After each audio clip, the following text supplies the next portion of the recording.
Sigamos, pessoal.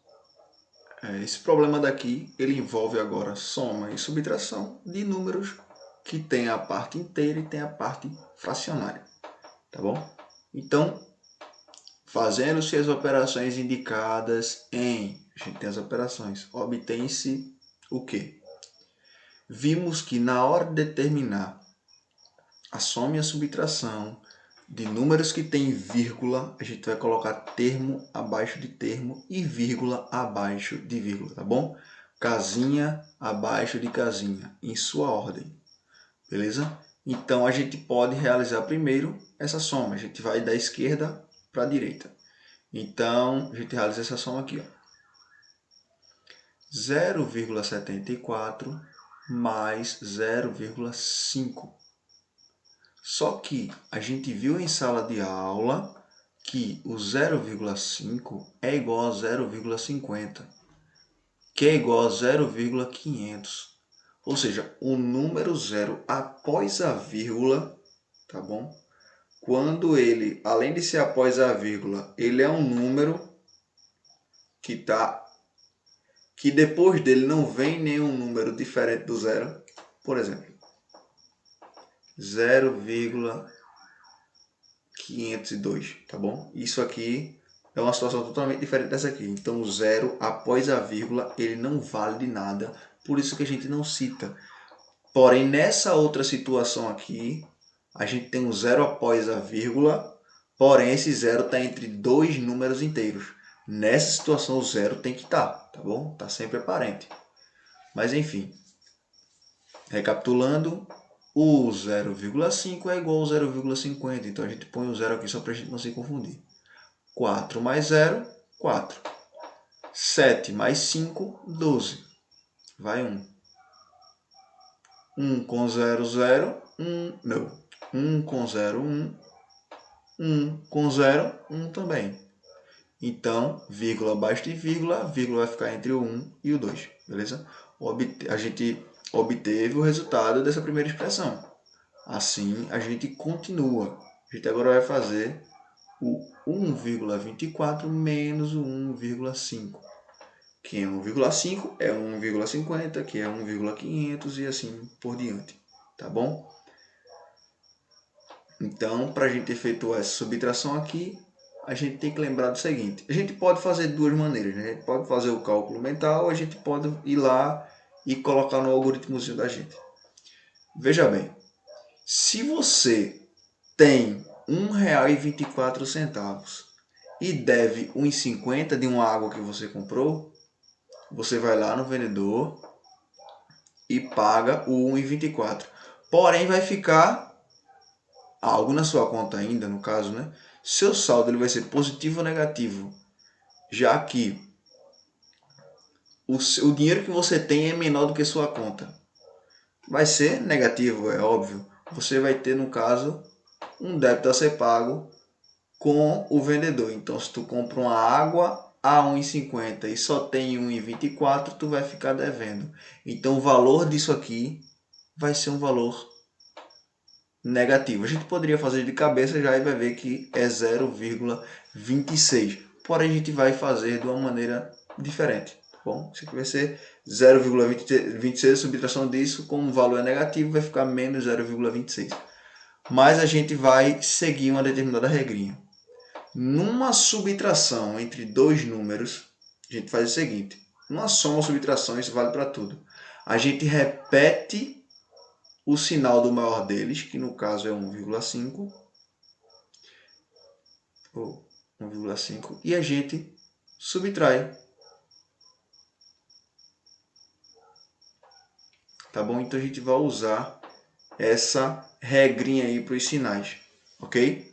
Então a gente repete o sinal do maior número e subtrai. Isso aqui vai ficar menos 0,26, tá bom? Por quê? Porque 1,5, só que 1,5 é igual a 1,50, né? Como a gente já viu. Subtraído de 1,24, como todos já sabem, a gente vai pedir o emprestado do 5, então o 0 vai virar 10 e o 5 vai virar 4. 10 menos 4, 6. 4 menos 2, 2. Vírgula abaixo de vírgula, 1 menos 1, 0. Só que o valor é negativo, então menos 0,26. Beleza? Vamos para outra questão. Continuemos.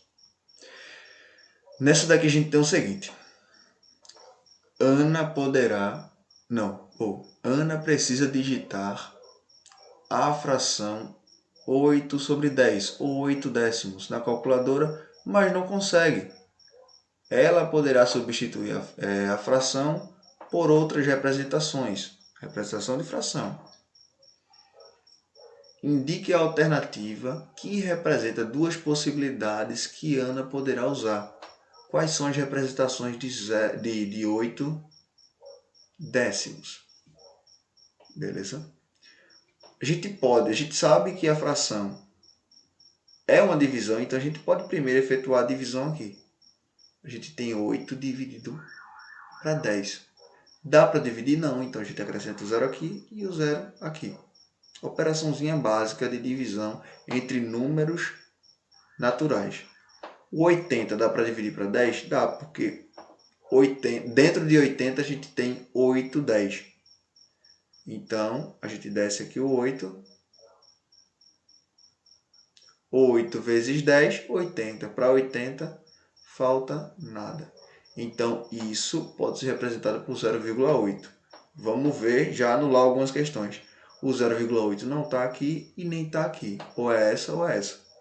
Então, a segunda representação tem que ser em forma de porcentagem. O que a gente viu? Porcentagem é algo dividido por 100. Tá bom? É só a gente lembrar da aulinha da gente. Porcentagem é algo que está dividido por 100. O 8 está dividido por 100? Não, então a gente já anula. Então o 8 não é 8%, porque o 8 está dividido por 10. A gente já chegaria na resolução. Porém, a gente tem o seguinte, para a gente chegar de maneira mais sólida. Vimos que, a partir do momento que a gente multiplica uma fração em cima e embaixo por um mesmo número, a gente não altera o resultado. A gente encontra uma fração equivalente. Então, se temos 8 sobre 10 e a gente multiplica em cima e embaixo por um mesmo número, para 10 virar 100, 10 vezes multiplicar por 10. 10 vezes 10 é 100. Então, consequentemente, para a gente não alterar, a gente tem que multiplicar por 10 em cima. Porque 10 dividido para 10 pessoas é igual a 1. Tá bom? E 8 sobre 10 vezes 1 vai ser igual a 8 sobre 10. Ok? Então, é mesmo que multiplicar por 1. O que não altera o resultado de qualquer coisa multiplicada por 1 é ela mesma. Ela mesma. Então, 8 vezes 10, 80. 10 vezes 10, 100. Então, se a gente tem 80 sobre 100, a gente tem 80%, que isso é igual a 80, outra representaçãozinha, por cento. Então, gabarito, letra A. Ok? Sigamos, está muito bom. Outra questãozinha envolvendo fração. A fração 3 centésimos ou 3%, tanto faz, 3 centésimos ou 3 sobre 100, corresponde a um número decimal. Fração é divisão. Ou fração é uma parte de um todo, né? Aqui é uma parte de um todo. A gente tem o numerador e o denominador. Mas nesse caso, fração é divisão. Ó. Fração é divisão. Ok? Então, eu tenho 3 e quero dividir para 100. Beleza? Qual número decimal isso aqui vai representar? Dá para dividir 3 para 100? Não dá. Acrescento 0 aqui, vírgula. Dá para dividir 30 para 100? Não dá nessa situação. Não cabe nenhum 100 em 30. Então, a gente acrescenta o 0 aqui e outra vez o 0 aqui. Tá bom? 300 dá para dividir para 100 e gerar um número, é o número natural? Quantos 100 tem dentro de 300? Tem 3. 3 vezes 100, 300. Para 300 falta nada. Então, 3 sobre 100 pode ser representado por 0,03, tá bom? Tem sempre um pulo do gato nessa situação. Primeiro vamos assinalar a resolução da gente, gabarito letra C. Tem um pulo do gato, porque vê só, se a gente tem 3 sobre 10, isso aqui é 0,3. Se a gente tem 3 sobre 100, isso aqui é 0,03. Se a gente tem 3 sobre 1000, isso aqui é 0,003. Se a gente tem, digamos aqui, ó, o 3 sobre o 1, que é o convencional, todo número é dividido por 1, tá bom? Todo número é uma fração, porque todo número é dividido por 1, só que a gente não coloca porque seria a redundância. Se eu tenho 3 biscoitos e divido para uma única pessoa, essa pessoa vai comer os 3. Então, isso é igual a 3. Perceba que eu ando sempre uma casa à esquerda. Se eu divido por 10, ando uma casa à esquerda. Eu vim daqui, a vírgula veio daqui e foi para cá. Porque no 3 a gente tem o 0, 0, 0, 0, que não interessa o 0 do meu lado direito, após a vírgula.